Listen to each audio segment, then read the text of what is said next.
Smart city धर्मशाला के zonal अस्पताल धर्मशाला को अब स्मार्ट हॉस्पिटल बनाने की कवायद शुरू हो गई है। इसके लिए कई महत्वपूर्ण कदम उठाए जा रहे हैं, जिसके तहत 5 साल तक के बच्चों, गर्भवती महिलाओं संग वरिष्ठ नागरिकों के लिए जल्द दवाइयां उपलब्ध करवाने की सुविधा शुरू कर दी गई है। क्षेत्रीय अस्पताल धर्मशाला के डिस्पेंसरी में 2 नए काउंटर शुरू किए गए हैं, जिससे अस्पताल में आने वाले मरीजों को बड़ी राहत मिल पा रही है। ऐसे में लंबी कतारों में खड़े होकर इंतजार करने के लिए मजबूर नहीं होना पड़ रहा है। वहीं अस्पताल में 400 प्रकार की दवाइयां भी उपलब्ध करवाई जा रही है। जिला कांगड़ा में doctor Rajendra Prasad medical college Tanda के बाद दूसरे सबसे बड़े स्वास्थ्य संस्थान क्षेत्रीय अस्पताल धर्मशाला की बिगड़ती सेहत में अब सुधार होने लगा है। इसके तहत ही लंबे समय से रिक्त चल रहे सर्जन व मनोवैज्ञानिक के पदों को भी भर दिया गया है। वहीं जोनल अस्पताल धर्मशाला की व्यवस्था, परिसर व भवन की दशा सुधारने के लिए भी उचित कदम उठाए जा रहे हैं। वहीं जोनल अस्पताल धर्मशाला के वरिष्ठ चिकित्सा अधीक्षक डॉक्टर राजेश गुलेरी ने बताया कि मरीजों व तीमारदारों की सुविधा के लिए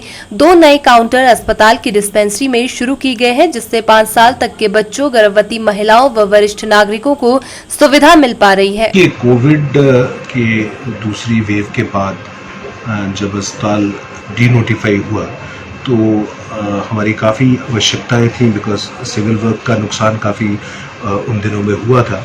तो उन सभी चीज़ों को पिछले विगत 6-7 महीनों में लगभग 3 करोड़ रुपए की लागत से, चाहे वो लिफ्ट चेंज करने की कवायद हो, चाहे सिविल वर्क टाइलिंग का वर्क हो, चाहे वो बाहर पोर्च बनाने की बात हो, ये सभी कार्य जो हैं पिछले 7-8 महीने में किए गए हैं। अभी भी जो पूरा हॉस्पिटल का पेंट और इसका कार्य चल रहा है।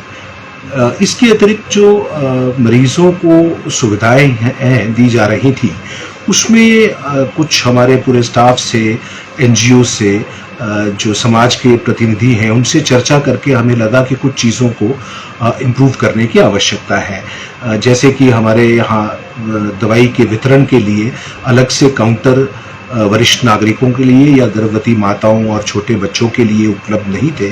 तो थोड़ा प्रयास करके, हालांकि अस्पताल में थोड़ी जगह की जो है वो कमी है, मगर फिर भी हमने प्रयास किया कि इन लोगों के लिए दवाई वितरण के लिए भी, ताकि इन लोगों को अधिक ना खड़ा होना पड़े, तो जो हमारे वरिष्ठ नागरिक हैं, गर्भवती माताएं हैं और छोटे शिशु हैं 1 साल से नीचे, उन सभी को दवाई देने के लिए जो है अलग से काउंटर्स की व्यवस्था की गई है।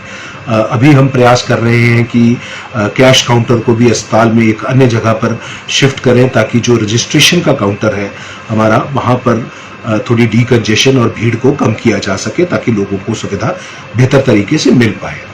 हालांकि उसके लिए हमारी थोड़ी ह्यूमन रिसोर्सेज की, लोगों की कमी है, मगर आने वाली जो रोगी कल्याण समिति की बैठकें हैं उसमें माननीय उपायुक्त महोदय से भी चर्चा हुई है और हम उस कमी को भी दूर करने का प्रयास करेंगे। इसके अतिरिक्त जो अस्पताल के अंदर से मिलने वाली दवाइयों की संख्या है, उसमें हमने पिछले कुछ महीनों में काफ़ी प्रयास करके बढ़ोतरी की है और अब करीब 400 से ऊपर दवाइयाँ जो हैं वो मुफ्त में निःशुल्क उपलब्ध हैं सभी के लिए।